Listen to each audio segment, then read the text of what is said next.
Hello friends, friends, welcome to my channel वाच से now.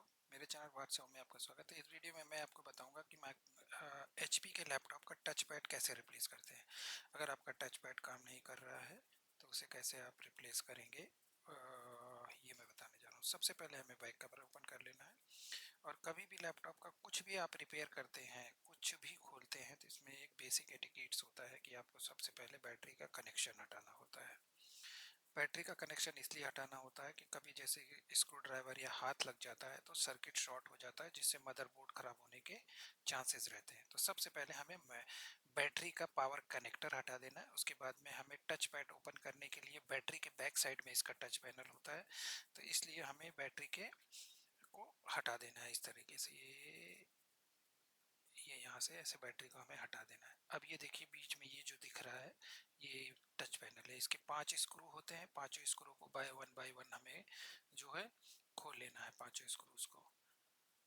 Touch pad जो है, पहले क्या होता था, टच पैड की एक छोटी सी आईसी होती थी जिससे कि हम उस आईसी को चेंज करते थे। लेकिन अभी टच पैड अगर प्रॉब्लम होती है तो टच पैड के पूरे पार्ट को ही रिप्लेस करना पड़ता है, जो कि 5 इंचेस का होता है स्क्वायर। तो इस तरीके से ये मेरा टच पैड है। और एक एक करके हमें सारे स्क्रूज के टच पैड को हमें ओपन कर लेना है।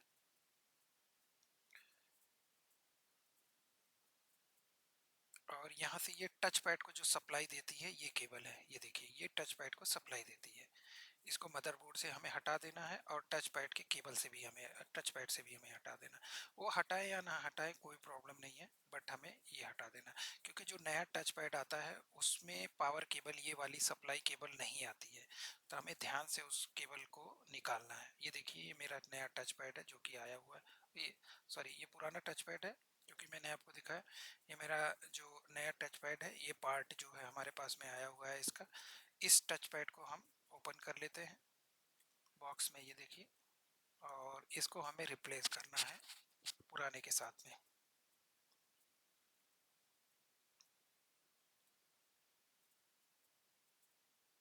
एक मिनट, ये देखिए ये टच पैड है। ये पूरा पार्ट ही जो है अब टच पैड का आता है। इसके ऊपर पॉलीथीन लगी रहती है, पॉलीथीन की टेप लगी रहती है और टेप को हमें हटा देना है इस तरीके से। और हमें टच पैड को ऐसे प्लेस कर देना है बैटरी के ऊपर की साइड में। ये देखिए आगे का हिस्सा पहले वहाँ पे लगाएंगे जहाँ पे हमें पेच कसना है।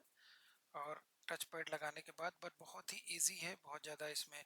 अगर आप चाहें तो अपने घर पे भी, आप अपने लैपटॉप में अगर टच पैड का इशू आता है तो आप घर पे भी उसको चेंज कर सकते हैं। तो ये सारे स्क्रूज को वन बाय वन हमें टाइट कर देना है। टाइट करने के बाद हमें टच पैड का कनेक्शन लगाना है। टच पैड का कनेक्शन लगाना ना भूलें, नहीं तो फिर मदरबोर्ड से जो टच पैड का जो सिग्नल जाता है, ये पावर केबल नहीं होती है एक्चुअली, ये सिग्नल थ्रो करता है। या आप ये कह लो कि डेटा केबल है जिससे टच पैड से कमांड्स फ्लो होती है। तो वन बाय वन हमें स्क्रूज को कस लेना है इस तरीके से। इसमें टोटल 5 स्क्रू होते हैं। कोई भी स्क्रू कभी भी आप ओपन कर सकते हैं, कोई भी पहले या बाद में ओपन किया जा सकता है। इसमें कोई हार्ड एंड फास्ट रूल नहीं है कि कौन सा स्क्रू हमें पहले ओपन करना है या कौन सा स्क्रू हमें बाद में ओपन करना है। ये देखिए टच पैड उस कंडीशन, मैंने इसके बायोस भी अपडेट कर दिया, टच पैड का ड्राइवर भी अपडेट कर दिया था। सब कुछ करने के बाद ही मैंने डिसाइड किया कि टच पैड में प्रॉब्लम है। और टच पैड का प्रॉब्लम का जब डायग्नोस किया तो टच पैड का एरर कोड आया, तो हमने पार्ट ऑर्डर किया और ये पार्ट हमें मिला हुआ है टच पैड का।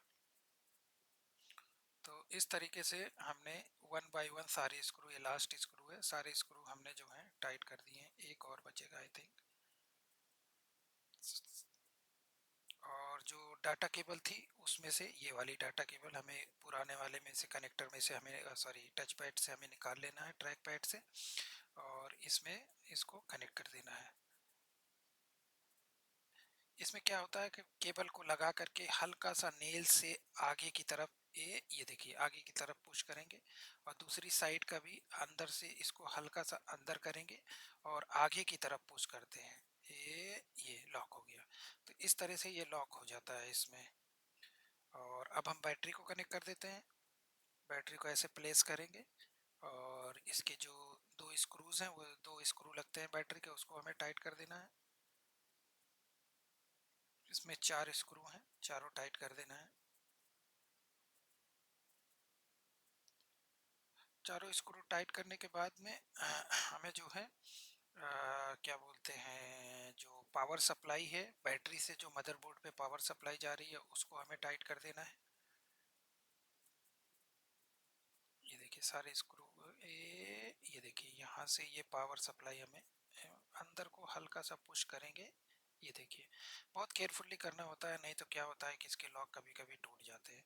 तो देखिए टच पैड का रिप्लेसमेंट बस इतना होता है। अगर आपका ट्रैक पैड काम नहीं कर रहा है तो आप इस तरीके से अपने ट्रैक पैड को चेंज कर सकते हैं। बहुत ही इजी और आसान होता है। आपका टच पैड अगर काम नहीं कर रहा है तो आप सर्विस सेंटर पे जाने से बढ़िया है कि आप पार्ट ऑर्डर करके, एचपी के का है तो आज एचपी के कस्टमर केयर पे कॉल करके पार्ट मंगवा सकते हैं, और अपने आप से इसको जो है रिप्लेस करते हैं, कर सकते हैं घर पे बैठे। और एक चीज़ मैं रिकमेंड करूँगा, जब आप रिप्लेस करें तो देखें अगर कोई ड्राइवर अपडेट लेता है या फर्मवेयर अपडेट लेता है तो वो आप कर दें। तो ये देखिए हमारा टच पैड रिप्लेस हो गया, और देखिए टच पैड ये काम भी कर रहा है, देखिए एरो इधर उधर कर रहा है और माउस भी काम कर रहा है। तो इस तरह से आप इशू को फिक्स कर सकते हैं। आशा करता हूँ आपको वीडियो पसंद आया होगा। Thank you, thanks for watching, bye bye.